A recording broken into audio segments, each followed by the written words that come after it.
Hello everyone, and welcome to the first official Installation 01 multiplayer Q&A. I'm Church, Project Lead of Installation 01. And I'm the Chunkier Bean, Project Lead and Founder of Installation 01. Last week, we released a teaser video showing a little bit of what is to come in terms of content for Installation 01. We also opened up the opportunity for you, the community, to submit questions about the game to our official public Discord server for the team to answer in this video. The devs in our dungeons have been working exceptionally hard to pore over the questions you all submitted, and they've curated a select few for us to talk about today. But first, let's get the basics out of the way. Installation 01 will be a completely free project. It's an artistic tribute to the Halo games, and we'll be releasing it on Mac, Windows, and other PC platforms. We got a lot of very specific questions, like, will Installation 01 have Forge mode? What weapons will be in Installation 01? How many multiplayer maps will be available upon release? While we'd love to take the time to answer each of these questions individually, these are points which will become clearer further along in development. As we approach a release date, questions like this can be answered with a far larger degree of certainty. To kick off the questions, we've got a really good one asking about design principles and how we build assets for the project. How much iteration has gone into the designs for the game? It's pretty clear that assets have been given major changes every reveal of the project thus far. Take it away, Greg. My name is Greg Wasdike. I'm a modeler and texture man / sound designer / overall conceptual design boy. The lines are blurry, some of us cross them more than others. To answer your question, the iterative process comes down to personal satisfaction. The quality of art in this project has been steadily climbing since it began and continues to do so. It grows as we grow. We get better, we bring in better people, and the art gets better. We're also working towards making our art styles more consistent on a per-faction basis. Thanks, Greg. Next question. Will Spartan customization be as diverse as Reach? Awesome question. To answer it, we brought in the man, the myth, the legend himself, animator Matthew Lake. Hello, my name is Matthew Lake and I'm the animator on Installation 01.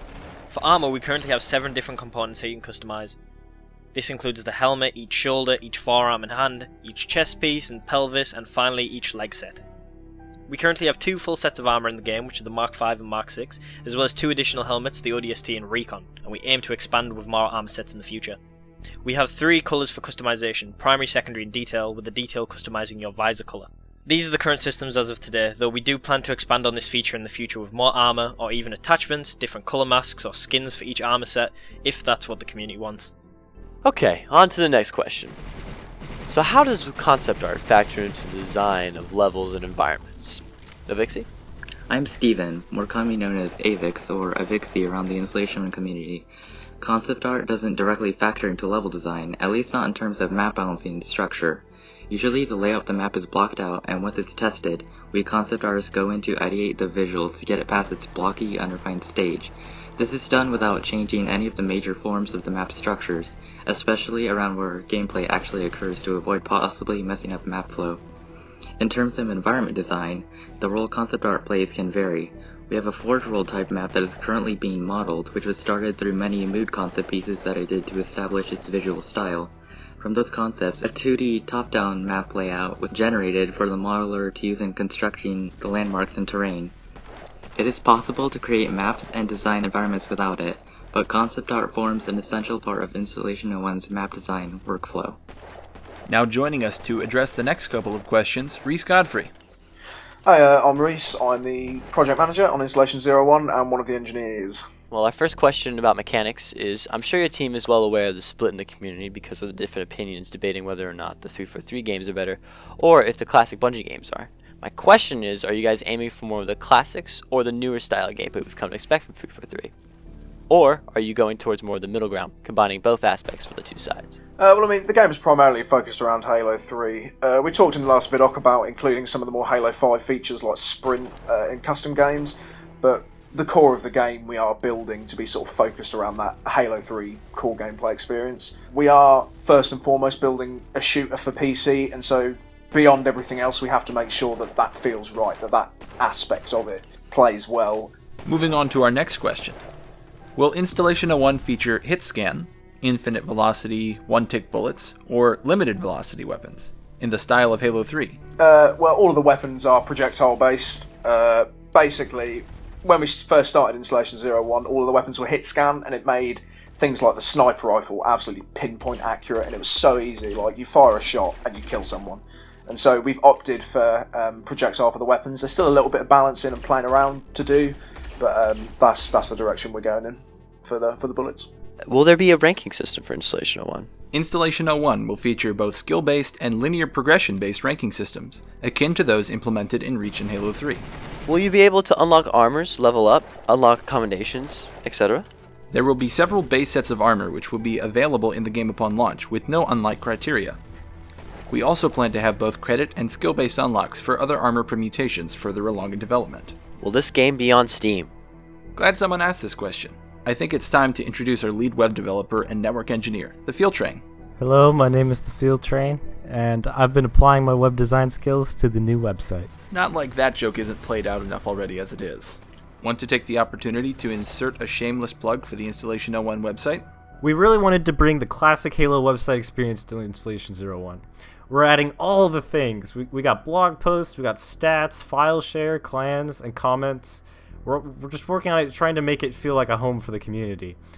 I think my favorite part right now is that you can actually see the 3D render of your Spartan on your profile, and the best part is you can spin it around 360 degrees. Soon, actually, I'm going to add Spartan customization just straight on the website, so at least while you're waiting for the entire game to come out, you can play around with that.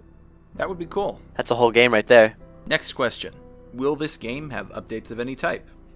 Will there be some sort of launcher? If updates are a thing, how will they be delivered? Manual download through a certain source? Auto updates? Manual update from in-game? This guy likes to ask a lot of questions, but yeah, the simple answer is all of the game's updates are just going to go through a launcher. So when a new update's available, the launcher will let you know, and you just click the button, and voila, it downloads, installs it. The only manual download you're ever going to have to do is just the first time you download the launcher, and then from there it'll just all be automatic. Will there be an accounts and registration feature to prevent cheaters? Yeah, actually there will. On the website, you can sign in with your Google account, which is pretty dope, because for one, we don't even have to store any passwords, so a little extra layer of security there. But also, it should at least slightly cut down on the amount of cheaters, since if someone gets banned, they'd have to create an entirely new Google account, which is just sort of a pain in the butt, so hopefully people won't be doing that. You heard it here first from us at Installation 01. If you can trust Google with your information, you can trust us too. Thanks for being here, Field Train. Yeah, no problem. Alright, we've got 2 questions left in the video, and we brought on Isaac, another one of our team leads, to help answer them. Hey guys. In the future, do you guys plan to start an indie studio to create other games that are not fan games? And if so, will you start charging money for the games? Good question. I'd say that some of us might end up working together on stuff in the future after this project, but we are really bonded over love for the Halo games and universe, and making Installation 01 as a tribute. So I don't think we'll see the team as it exists working on anything for profit after this, but I can definitely see people from the team going on to do other things. To say the least, the connections that we've made here working on the project are definitely going to last. Yeah. We may see one another working on other projects in the future, but I'm not sure if this team in particular would come together for any other sort of project in the future. Yeah, we're all a bunch of knuckleheads. We just like Halo for some reason, so we all kind of mesh together. Okay, one last question. What inspired you guys to make a Halo fan project? And did you expect it to take this long? Oh man, where do I begin with this one? So, as the team's founder, this was a pet project of mine back in 2013. At the time, Halo Combat Evolved, Halo Custom Edition, and Halo 2 Vista were the only PC Halo games. I don't even think Spartan Strike came out by then, but you know, those were the only Halo PC games, and I just wanted to do something modern, you know, with a modern engine, and kind of replicate Halo 3 because I thought it was the next logical solution. I was just gonna say that, you know, I didn't expect it to take nearly this long, but when I first joined on in like August 2014, yeah, I knew that it was gonna take a while, and I always assumed, like 2 years. Here we are. Oh boy. How much longer later? Over 2 years. Really, I do think it's taken longer than I thought it would, but at the same time, I've just been learning a lot and having fun. Like sometimes I work on this rather than play video games, which I think is healthier. I don't know. Tracking based on other indie and fan game projects, I'd say that we're surprisingly ahead of the curve. Yep. Well, thanks for being here, Isaac. Yeah, thanks, Isaac. Thank you. Well, there you have it, ladies and gentlemen. The first official Installation 01 multiplayer Q&A is a wrap. Follow us on social media, and please check out our new website, live right now at installation01.org. Thank you everyone for joining us today. We hope you enjoyed the video. And we hope to see you back again next time for more from Installation 01.